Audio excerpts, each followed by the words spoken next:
प्रणाम पिताश्री। माताओं, मैं रात दिन आप सबके विषय में ही सोचता रहता हूँ। पुत्र कुमार, जब से तुम नक्षत्र लोक छोड़कर गए हो, हमारा तो जीवन ही व्यर्थ हो गया है। अब तुम्हारे बिना हम जीवन की कल्पना भी नहीं कर सकते। हाँ पुत्र, तुमने हमारे मन में मातृत्व की भावना जगाई है। तुम हमारे प्राण हो कुमार।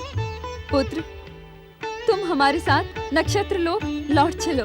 हाँ पुत्र, तुम्हारे बिना एक क्षण काटना भी असंभव है। तुम्हारे बिना हम शांति से नहीं रह सकते पुत्र। माताओं, अब मेरा नक्षत्र लोक लौटना संभव नहीं है। क्यों पुत्र? क्योंकि मुझे तुम सबको दिए हुए वचन को पूर्ण करने का अवसर शिव कृपा से प्राप्त हुआ है। कैसा वचन? माता, तुम सबकी इच्छा थी ना कि मैं तुमसे प्राप्त अपनी युद्ध विद्या का प्रदर्शन करूं? हाँ पुत्र, मैंने संसार के कल्याण के लिए अस्त्र उठाने का जो वचन तुम सबको दिया था, अब दुष्ट तारकासुर का संहार कर उस वचन को पूर्ण करूंगा माता। किंतु हमारा क्या होगा पुत्र? हम तुम्हारे बिना कैसे रहेंगी? माता, ये शिक्षा तो आपने ही मुझे दी है कि जब जीवन में निराशा, हताशा छाने लगे, तब अपना मन भक्ति और भावना में लगा देना चाहिए।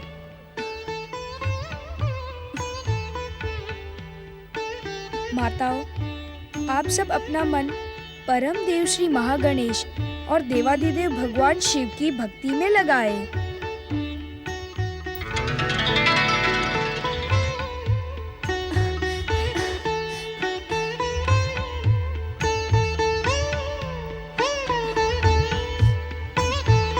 मैं अपनी 6 माताओं का पुत्र हूँ। मेरे यह 6 मुख मेरी बातों का प्रमाण है। षणमुख कुमार कार्तिकेय की जय। षणमुख कुमार कार्तिकेय की जय। षणमुख कुमार कार्तिकेय की जय। षणमुख कुमार कार्तिकेय की जय। षणमुख कुमार कार्तिकेय की जय। षणमुख कुमार कार्तिकेय की जय। षणमुख कुमार कार्तिकेय की जय। षणमुख कुमार कार्तिकेय की जय। षणमुख कुमार कार्तिकेय की जय।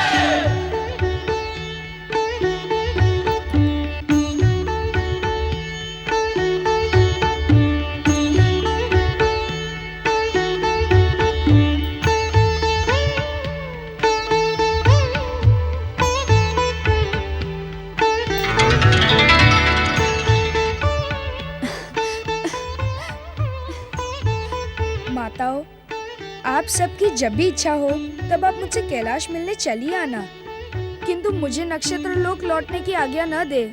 हम मोह की वशीभूत हो गई थी, किंतु तुम्हारे षटमुख के दर्शन के पश्चात हमें सत्य का ज्ञान हो गया है।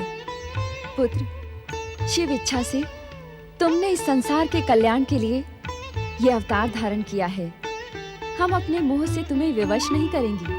हम तुम्हारा आदेश मानकर अपना भावी जीवन परम देव श्री महागणेश और देवादिदेव महादेव की भक्ति में लगाएंगी। हमारी शिक्षा और संस्कार से तुम इस संसार के कल्याण के लिए सदा उत्साहित रहो, ये हमारा आशीर्वाद है। दुष्ट शक्तियाँ तुम्हारा नाम सुनकर भय से थर-थर कांपने लगे, ये हमारी शुभकामना है। भोलेनाथ, आपकी महान दया के कारण आज हमने अपने पुत्र कुमार के दिव्य स्वरूप के दर्शन किए हैं। अब हमारा जीवन सफल हो गया। अब हमें आज्ञा दे। तुम सबका कल्याण हो।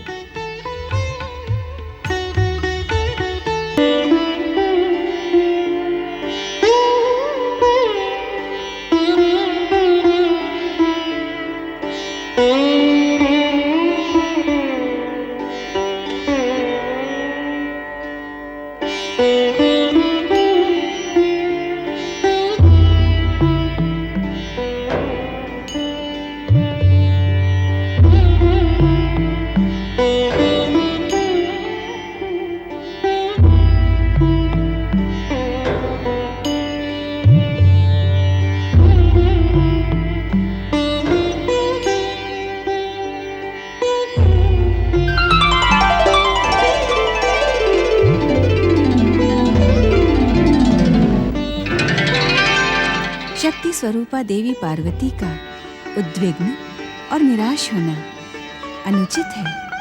शक्ति, तुम इस समय? हाँ पार्वती, जब शक्ति को आश्रय प्रदान करने वाली देवी पार्वती का मन खिन्न हो तो उसे संतुष्ट करना शक्ति का कर्तव्य है।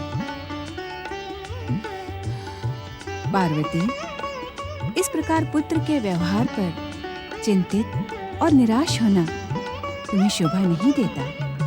तुम जगत माता हो।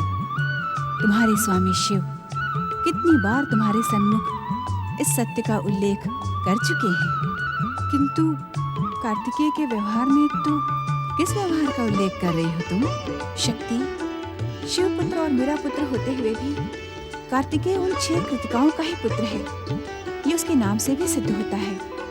और आज तो उसने अपने 6 मुख प्रकट करके इस बात को भी सत्य प्रमाणित कर दिया। कहने की इच्छुक तो नहीं, किंतु कहना तो पड़ेगा ही। क्या कहने की इच्छुक हो तुम? पार्वती, कुमार कार्तिकेय की कृतिका माताओं को देखकर आज तुम्हारे मन में क्या ईर्ष्या का भाव जागृत नहीं हुआ? नहीं, लेश मात्र भी नहीं। हाँ, दुख अवश्य हुआ कि अपने पुत्र के समस्त अधिकार मुझे क्यों नहीं प्राप्त हुए। इस अकारण हास्य का अर्थ क्या है शक्ति? ये हास्य अकारण नहीं है। अर्थात देख रही हूँ कि दुखी हो जाने के कारण शक्ति स्वरूपा देवी पार्वती की स्मरण शक्ति भी क्षीर्ण हो रही है। शक्ति, क्या आज तुम मुझे अपमानित और प्रताड़ित करने के लिए ही प्रकट हुई हो? नहीं पार्वती, मैं तो तुम्हारी चिंता का शमन करने के लिए प्रकट हुई हूँ, किंतु मैंने आज तक तुम्हारा ऐसा व्यवहार नहीं देखा। जानती हो क्यों? क्यों? क्योंकि आज से पूर्व ना तो तुम इतना अधिक निराश हुई और ना ही उद्विग्न। शक्ति, तुम तो भली भांति जानती हो कि मेरा आत्म तत्व जन्म जन्मांतर से परम देव श्री महागणेश को पुत्र रूप में पाने के लिए व्यग्र है। सती स्वरूप में मेरी मनोकामना पूर्ण नहीं हो सकी। पार्वती स्वरूप में पुत्र मिला तो उसके लालन पालन का अधिकार मुझे नहीं मिला। पार्वती, मेरे हास्य और तुम्हारे प्रति कठोर भाषा बोलने का कारण इतना ही था कि तुम संभवतः भूल गईं कि महादेव शिव और परम देव श्री महागणेश ने तुम्हें क्या आश्वासन दिया था। मुझे किसी आश्वासन का स्मरण नहीं है। क्यों? महादेव ने नहीं कहा था कि यदि तुम कार्तिकेय को मात्र स्नेह प्रदान करोगी तो परम देव श्री महागणेश की तुम्हारे पुत्र रूप में अवतार धारण करने की संभावना प्रबल हो जाएगी। अब वो समय दूर नहीं पार्वती, जब तुम्हारे जन्म जन्मांतर की आशा पूर्ण होगी। तुम एक नहीं 2-2 पुत्रों की माता कहलाओगी। सत्य, परम सत्य।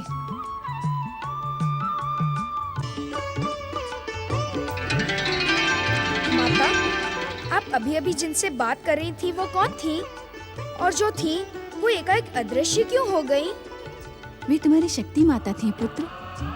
जब भी मैं उद्विग्न हो जाती हूँ तो वे मुझे दर्शन देकर मेरी उद्विग्नता का शमन करती है। तो आप उद्विग्न क्यों हुई थी? क्या मुझसे कोई भूल हो गई है?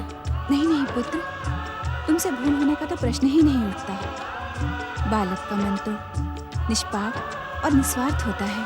तो आप उद्विग्न क्यों थी माता? वो कारण अभी तेरे समझने योग्य नहीं है पुत्र।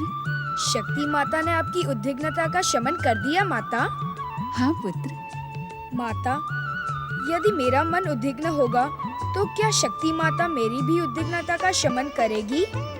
वे मुझे इसी प्रकार दर्शन देगी? अवश्य पुत्र। शक्ति तो संपूर्ण संसार की माता है। वे अपने किसी भी पुत्र को उद्विग्न और दुखी कैसे देख सकती हैं? उद्विग्न अथवा दुखी होने पर मुझे भी उनका स्मरण करना पड़ेगा। ऐसी स्थिति आएगी ही नहीं पुत्र। पिता शिव और मेरे होते हुए मेरा लाल उद्विग्न और दुखी हो, यह असंभव है। पुत्र कार्तिकेय, सच सच बता, तू मेरा पुत्र है कि उन 6 कृतिका माताओं का? माता, मैं आपका भी पुत्र हूँ और उनका भी।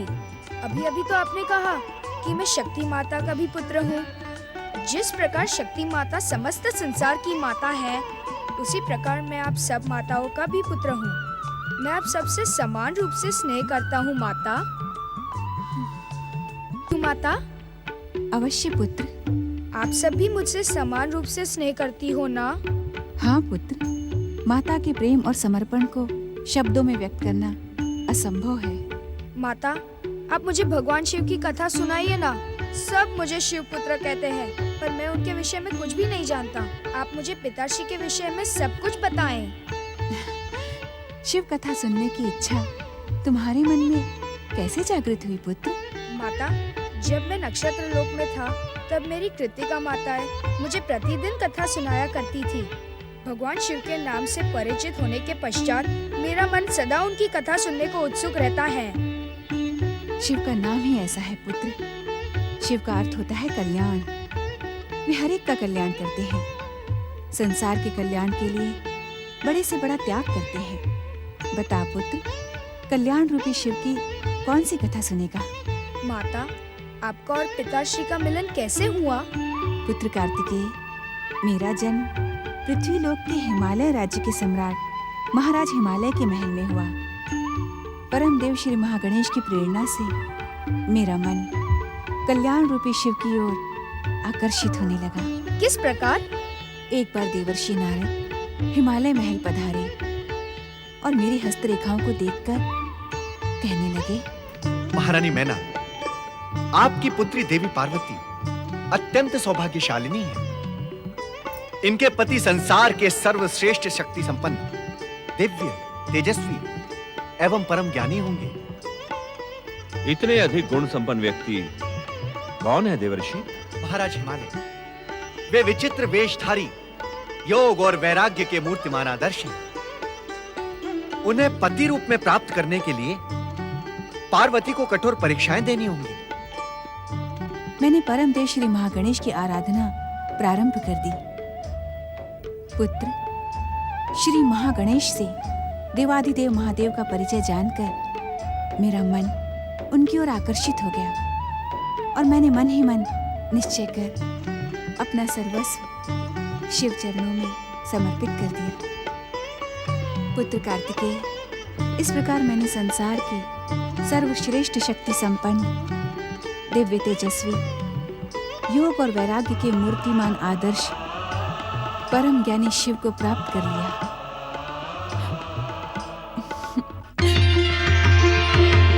प्रणाम माता।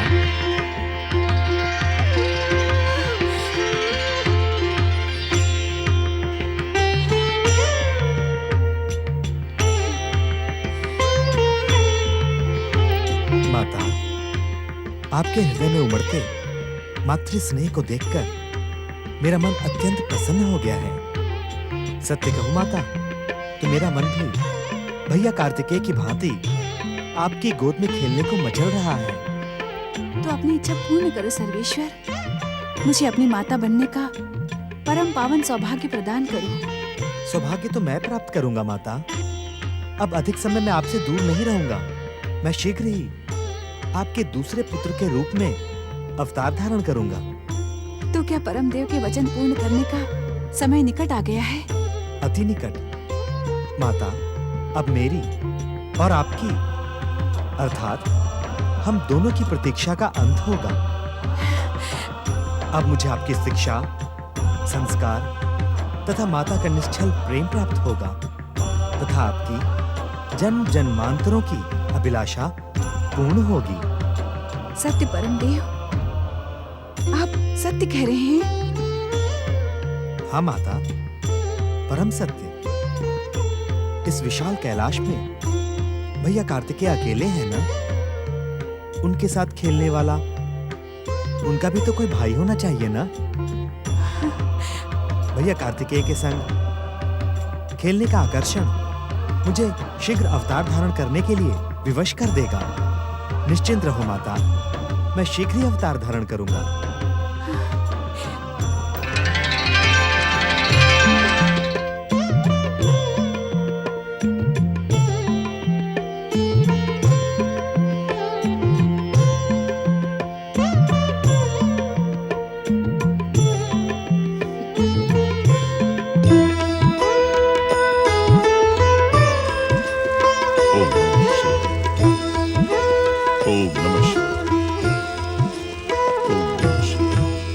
महादेव, आप दैत्यों के आराध्य हैं, परंतु अभिमानी और हठी दैत्य माता अदिति और उसके पौत्र तारकासुर के मन में आपके प्रति भयानक द्वेष। ब्रह्मदेव के वरदान के अनुसार तारकासुर का वध शिव पुत्र कार्तिकेय ही करेगा।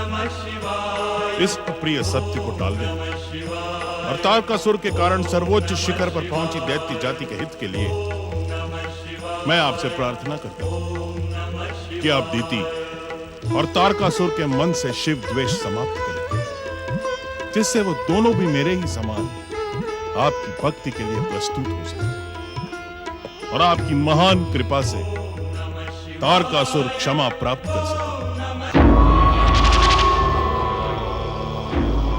क्षमा, क्षमा तो अब यह संसार दैत्यराज तारकासुर से मांगेगा। दैत्य माता, जिन शक्ति महाशक्तियों ने आपके पौत्र तारकासुर के विरुद्ध षड्यंत्र किया है, वे सब कुछ ही समय के पश्चात आपके चरणों में लौट लौट कर क्षमा याचना करेंगे। पौत्र तारकासुर, मुझे तुम्हारी बातों और विध्वंसक, विस्फोटक, भयानक शक्तियों पर पूर्ण विश्वास है। वो दिन दूर नहीं जब इस संसार की शक्तियां, महाशक्तियां, तीनों लोकों के स्वामी स्वयंभू तारकासुर की जय जयकार करने के लिए विवश हो जाएंगी। स्वयंभू माता, वो कितना सुंदर दिन होगा जब संपूर्ण संसार में एकमात्र दैत्य जाति का साम्राज्य स्थापित होगा और दैत्य माता अदिति संपूर्ण संसार की माता के रूप में प्रतिष्ठित हो जाएंगे। वरदानी तारकासुर, क्या तुम अपनी माता वारांगी के इस सुंदर स्वप्न को सत्य करने के लिए इच्छुक नहीं हो? ये आप क्या पूछती हैं दैत्य माता? इस स्वप्न को सत्य करना स्वयंभू तारकासुर का धर्म भी है और निर्धारित कर्तव्य भी। जान सकती हूँ तुम्हारी माता वारांगी के इस सुंदर स्वप्न को सत्य करने के लिए तुमने क्या प्रयास किए हैं? प्रयास तो अनेक किए जा चुके हैं दैत्य माता, किंतु अब प्रतीक्षा है अंतिम प्रयास की। जब शिव पुत्र कार्तिकेय का वध स्वयं तारकासुर स्वयं अपनी विध्वंसक शक्तियों से करेंगे। सत्य है पौत्र तारकासुर। जिस दिन तुमने शिव पुत्र कुमार कार्तिकेय का वध किया, उस दिन ये संसार तुम्हारे चरणों में झुकने के लिए विवश हो जाएगा। किंतु क्या दैत्य माता? शिव पुत्र कुमार कार्तिकेय का वध करना तुम्हारे लिए कोई साधारण कार्य नहीं है तारकासुर। स्वयंभू दैत्य माता अदिति, आप महाबली तारकासुर का अपमान ही नहीं अपितु घोर अपमान कर रही है, घोर अपमान। ये अपमान नहीं है तारकासुर, अपितु तुम्हारी माता वारांगी के सुंदर स्वप्न को सत्य करने की योजना है। योजना अर्थात शिव पुत्र कुमार कार्तिकेय की रक्षा महाशक्तियों की दिव्य कृपा के साथ ब्रह्मा का वचन भी करेगा। ब्रह्म वाक्य अटल होता है, किंतु तुम्हें मेरे आशीर्वाद और अपनी विध्वंसक शक्तियों की सहायता से ब्रह्म वाक्य मिथ्या सिद्ध कर देना है। आप विश्वास रखें दैत्य माता कि अब इस संसार में ब्रह्म वाक्य मिथ्या होकर ही रहेगा। किंतु इसके लिए स्वयंभू को पाताल लोक की असुर सेना की सहायता लेनी पड़ेगी। स्वयंभू उत्तेजित होने की आवश्यकता नहीं है तारकासुर। तुम पाताल के अंधकार में अचेत पड़ी असुर शक्ति की भयानक शक्तियों से अपरिचित नहीं हो। इस कार्य में दैत्य गुरु तुम्हारा मार्गदर्शन और सहायता करेंगे। ना दैत्य माता ना, मुझे उस पाखंडी शुक्राचार्य पर तनिक भी विश्वास नहीं। दैत्य जाति के हित चिंतन का भ्रम करवाने वाला वो ढोंगी प्रतिदिन शिव आराधना में लीन रहता है। मुझे विश्वास नहीं कि शिवपुत्र कार्तिकेय के विरुद्ध हमारे इस अभियान में वो हमारी सहायता करेगा। दैत्य माता, तुम निश्चिंत रहो तारकासुर। मेरा आदेश दैत्य गुरु शुक्राचार्य को दैत्य जाति की सहायता करने के लिए विवश कर देगा। दैत्य गुरु शुक्राचार्य दैत्य गुरु के कर्तव्य का पालन करें। मेरे पौत्र तारकासुर की सहायता के लिए आप पाताल लोक की असुर सेना का आह्वान करें। आह्वान। तारकासुर जाओ, शुक्राचार्य को अपनी सहायता के लिए विवश कर दो। ऐसा ही होगा दैत्य माता, ऐसा ही होगा। मैं उस पाखंडी शुक्राचार्य को हमारी सहायता करने के लिए विवश कर दूंगा, और यदि वो ना माना तो स्वयंभू स्वयंभू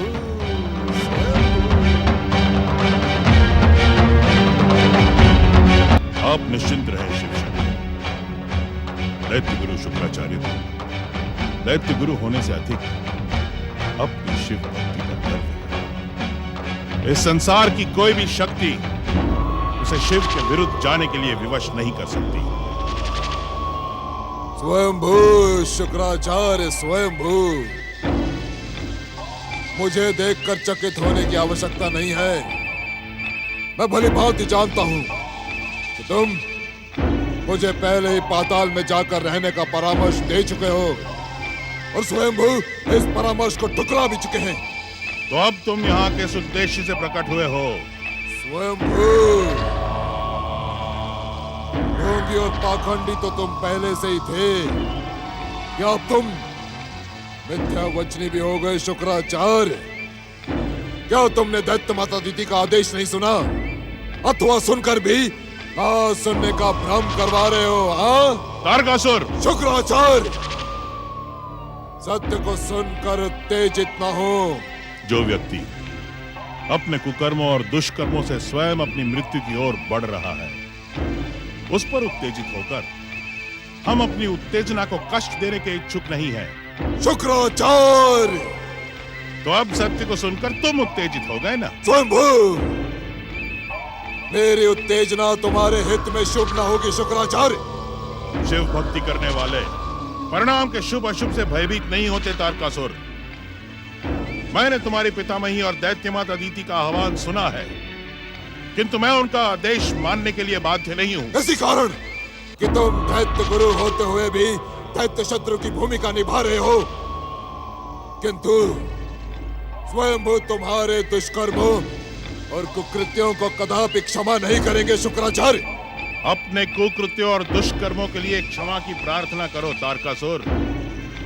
दैत्य माता अदिति के आदेश को ठुकराने और तुम्हारी सहायता न करने का कारण भी सुन लो। स्वयंभू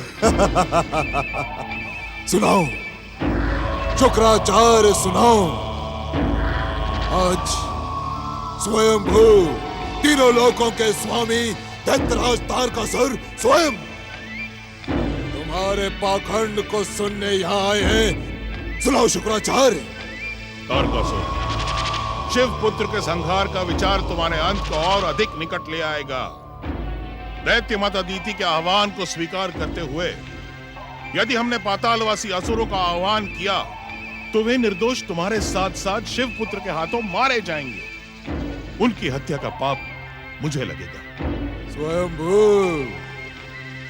सत्य क्यों नहीं कहते शुक्राचार्य कि तुम शिव पुत्र और अपने आराध्य शिव के विरुद्ध जाने के ही इच्छुक नहीं हो?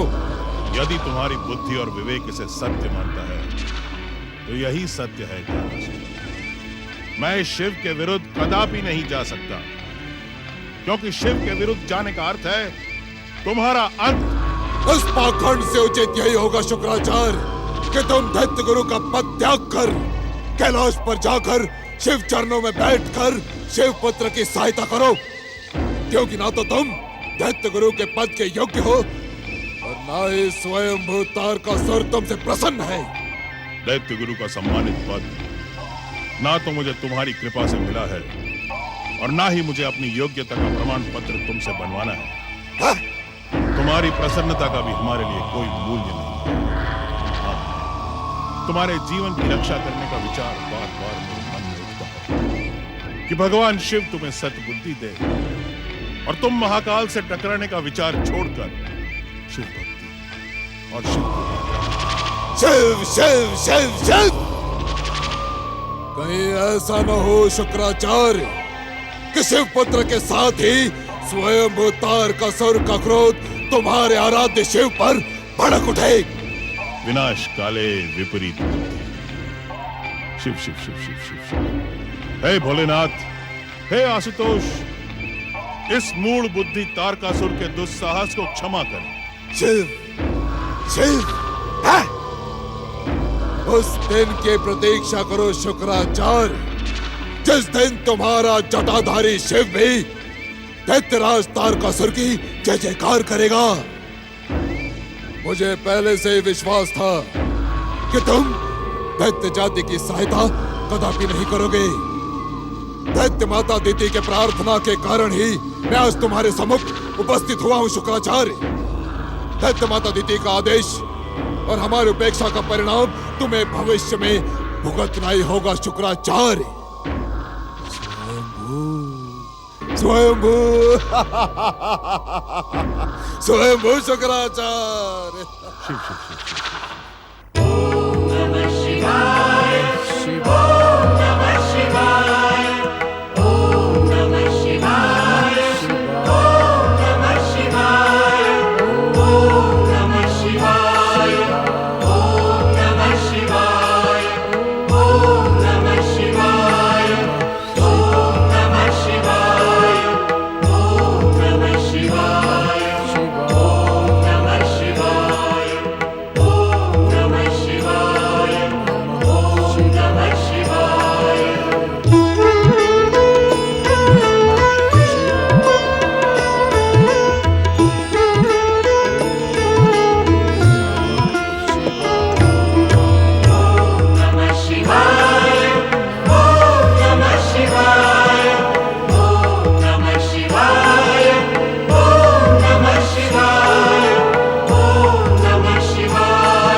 खोले देवराजेंद्र।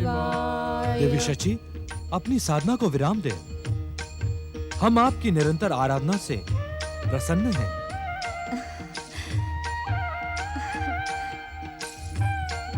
ओम नमः शिवाय। जय जय शिव शंकर। जय जय भोलेनाथ महादेव। देवाधिदेव हे भगवान आशुतोष, मेरे अपराधों को क्षमा करें। देवराज, पश्चाताप के निर्मल जल से आपके समस्त अपराध अब स्वयं ही नष्ट हो चुके हैं। देवराज, अब इस संसार को अपना कुशल और कल्याणकारी नेतृत्व प्रदान करें। महादेव, हमें आपके मन में उठते हुए विचारों का भलीभांति ज्ञान है। आप देवताओं के ऋषि नारद की सहायता प्राप्त करके परम देव श्री महागणेश, वैकुंठपति श्री हरिविष्णु और सृष्टिकर्ता ब्रह्मदेव की कृपा प्राप्त करें, जिससे दुष्ट तारकासुर का अंत शिवपुत्र कुमार कार्तिकेय के हाथों सुनिश्चित हो जाएगा। आप दोनों का कल्याण हो।